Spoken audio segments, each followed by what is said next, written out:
देखिए, कांग्रेस, आरजेडी और उसके इकोसिस्टम के लोग घुसपैठियों की वकालत करने में जुटे हैं, उन्हें बचाने में लगे हैं और बेशर्मी के साथ विदेश से आए घुसपैठियों को बचाने के लिए ये नारे लगा रहे हैं, यात्राएं निकाल रहे हैं। ये आरजेडी कांग्रेस वालों की जमात, जरा कान खोल के मेरे बात सुन लो। जो भी घुसपैठियां हैं उसे बाहर जाना ही होगा। कांग्रेस आरजेडी की सरकार में सीधे गरीब के खाते में पैसे आ पाते थे, लालटेन जला करके वो पंजा उस पैसों को हाथ मारता था। उद्बोधन हम सब के लिए। भारत माता की, भारत माता की। राज्यपाल श्री आरिफ मोहम्मद खान जी, हमारे लोकप्रिय मुख्यमंत्री श्री नीतीश कुमार जी, यहां मंच पर बैठे अन्य महानुभाव, मेरे प्यारे भाइयों बहनों, अहाँ सबका ही प्रणाम करे छिए। पूर्णिया मां पूरण देवी, भक्त प्रहलाद, महर्षि मेही बाबा के कर्मस्थली छिए। ई धरती पर फणीश्वरनाथ रेणु आरो सतीनाथ भादुड़ी जैसन उपन्यासकार पैदा लेल के, ई विनोबा भावे जैसन कर्मयोगियों की कर्मस्थली छिए। ई धरती के हमें बार बार प्रणाम करे छे। सबसे पहले मैं आप सबकी क्षमा मांगता हूं।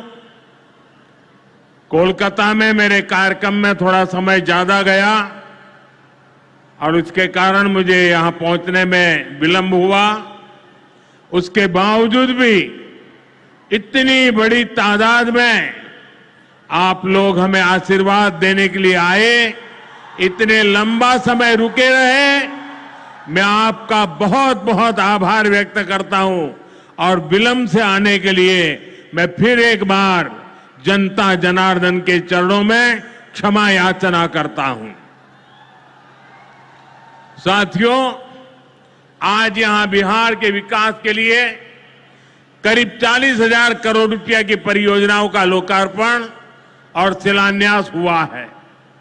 रेल, एयरपोर्ट, बिजली, पानी से जुड़ी ये परियोजनाएं सीमांचल के सपनों को पूरा करने का माध्यम बनेगी। आज यहां 40,000 से ज्यादा लाभार्थियों को पीएम आवास योजना के तहत पक्का घर भी मिला है।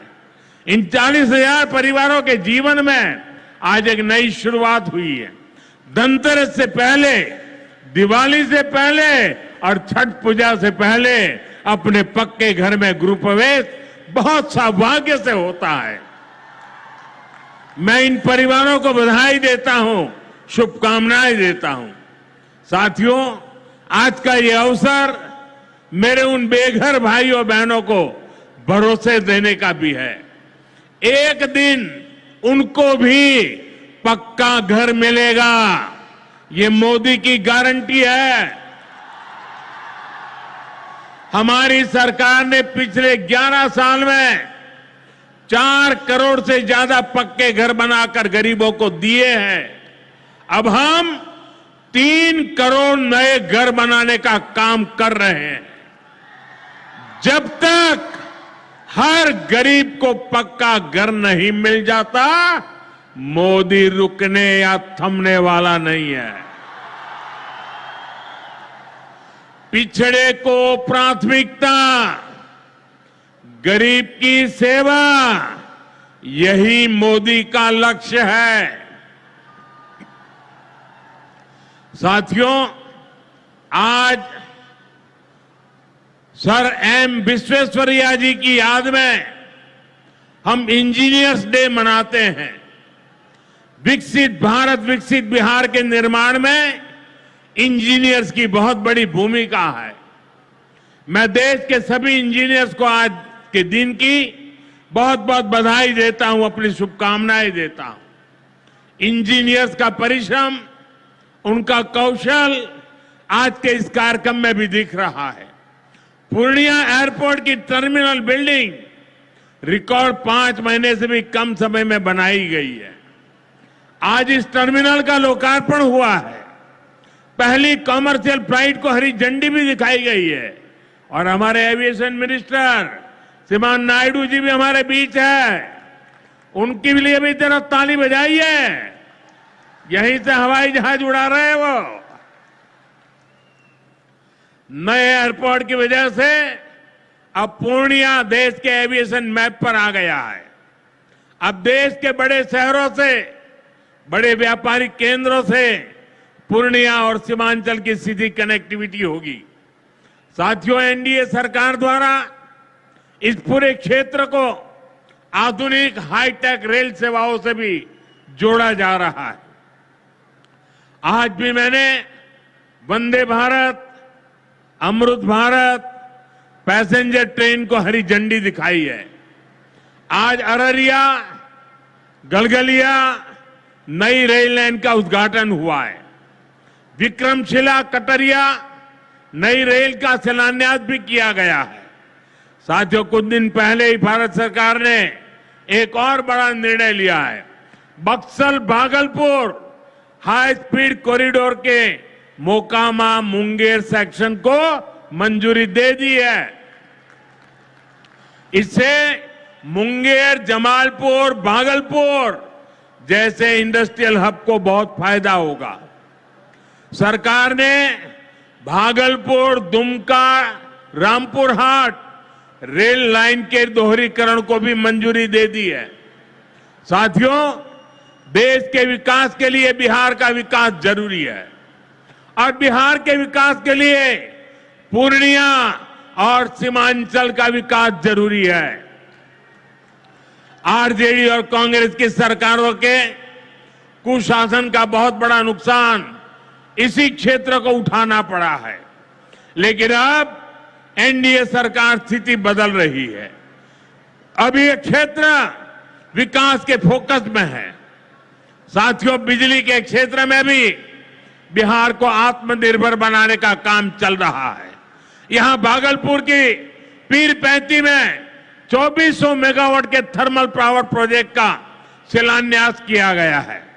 साथियों, बिहार की डबल इंजन की सरकार यहां के किसानों और पशुपालकों की आय बढ़ाने के लिए प्रतिबद्ध है। आज Kosi Mechi intra state river link project के पहले फेज का शिलान्यास भी हुआ है।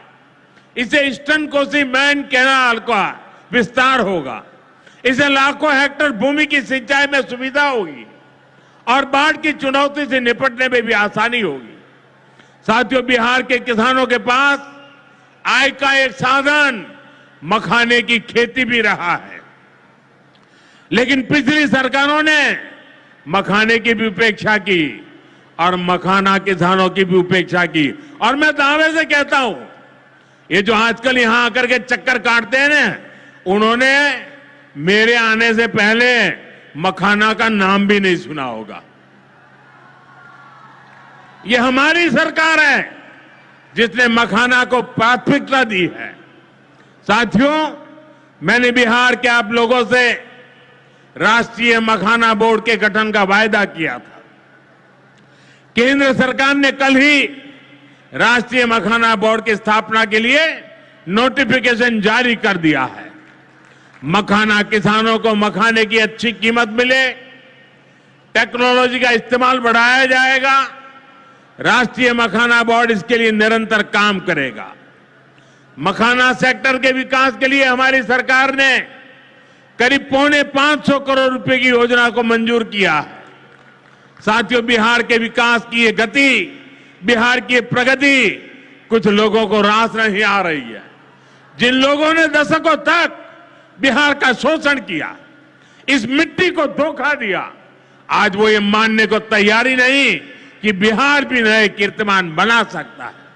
आप देखिए, बिहार के हर क्षेत्र में हजारों करोड़ रुपए के डेवलपमेंट प्रोजेक्ट पर काम चल रहा है। बिहार के राजगीर में हॉकी का एशिया कप जैसा बड़ा आयोजन हुआ।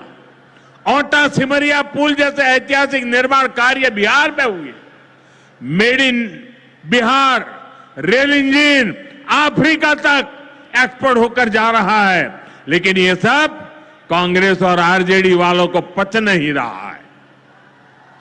बिहार जब भी आगे बढ़ता है, ये लोग बिहार का अपमान करने में जुट जाते हैं। अभी आपने देखा होगा, आरजेडी की सहयोगी कांग्रेस पार्टी सोशल मीडिया पर बिहार की तुलना बीड़ी से कर रही है। इन लोगों को बिहार से इतनी नफरत है, इन लोगों ने घोटाले और भ्रष्टाचार करके बिहार की साख को बहुत नुकसान पहुंचाया। अब बिहार को विकास करते देखकर कांग्रेस आरजेडी ने फिर बिहार को बदनाम करने की ठान ली है। भाइयों बहनों, ऐसी मानसिकता वाले लोग कभी बिहार का भला नहीं कर सकते।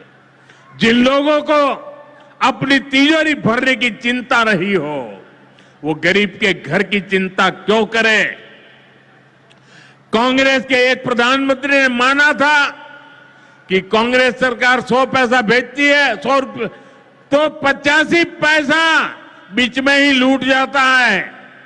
आप मुझे बताइए, कांग्रेस आरजेडी की सरकार में सीधे गरीब के खाते में पैसे आ पाते थे। लालटेन जला करके वो पंजा उस पैसों को हाथ मारता था और 85 पैसे मार लेते थे। कोरोना के बाद से ही हर गरीब को मुफ्त राशन मिल रहा है। क्या कांग्रेस आरजेडी की सरकार में आपको मुफ्त अनाज मिल पाता क्या? आज आयुष्मान योजना की वजह से हर गरीब को 5 लाख रुपए तक मुफ्त इलाज की सुविधा है। जिन लोगों ने आपके लिए अस्पताल तक नहीं बनवाए, वो आपको मुफ्त इलाज की सुविधा, मैं आपसे पूछना चाहता हूं, क्या ये मुफ्त इलाज की सुविधा दे पाते क्या? आपकी चिंता कर सकते क्या? साथियों, कांग्रेस और आरजेडी ने न केवल बिहार के सम्मान को खतरा है, बल्कि बिहार की पहचान को भी खतरा है। आज सीमांचल और पूर्वी भारत में घुसपैठियों के कारण डेमोग्राफी का कितना बड़ा संकट खड़ा हो चुका है। बिहार, बंगाल, असम, कई राज्यों के लोग अपनी बहनों बेटियों की सुरक्षा को लेकर चिंतित है। इसलिए ही मैंने लाल किले से के डेमोग्राफी मिशन की घोषणा की है। लेकिन वोट बैंक का स्वार्थ देखिए, कांग्रेस, आरजेडी और उसके इकोसिस्टम के लोग घुसपैठियों की वकालत करने में जुटे हैं, उन्हें बचाने में लगे हैं और बेशर्मी के साथ विदेश से आए घुसपैठियों को बचाने के लिए ये नारे लगा रहे हैं, यात्राएं निकाल रहे हैं। ये लोग बिहार और देश के संसाधन और सुरक्षा दोनों को दांव पर लगाना चाहते हैं। लेकिन आज पूर्णिया की इस धरती से मैं इन लोगों को एक बात अच्छी तरह समझाना चाहता हूं। ये आरजेडी कांग्रेस वालों की जमात, जरा कान खोल के मेरे बात सुन लो। जो भी घुसपैठियां हैं, उसे बाहर जाना ही होगा। घुसपैठ पर ताला लगाना एनडीए की पक्की जिम्मेदारी है। जो नेता बचाव में खड़े हैं, जो घुसपैठियों को बचाने के लिए मैदान में आ जाए, मैं जरा उनको चुनौती देता हूं। आप घुसपैठियों को बचाने में चाहे जितना जोर लगा लें, आप घुसपैठियों को हटाने के संकल्प पर काम करते रहेंगे। जो लोग घुसपैठियों की ढाल बनते हैं, वो सुन ले, भारत में भारत का कानून चलेगा, घुसपैठियों की मनमानी नहीं चलेगी।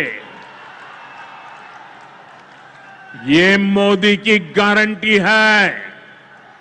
घुसपैठियों पर कार्यवाही होगी और देश इसका अच्छा परिणाम भी देख के रहेगा।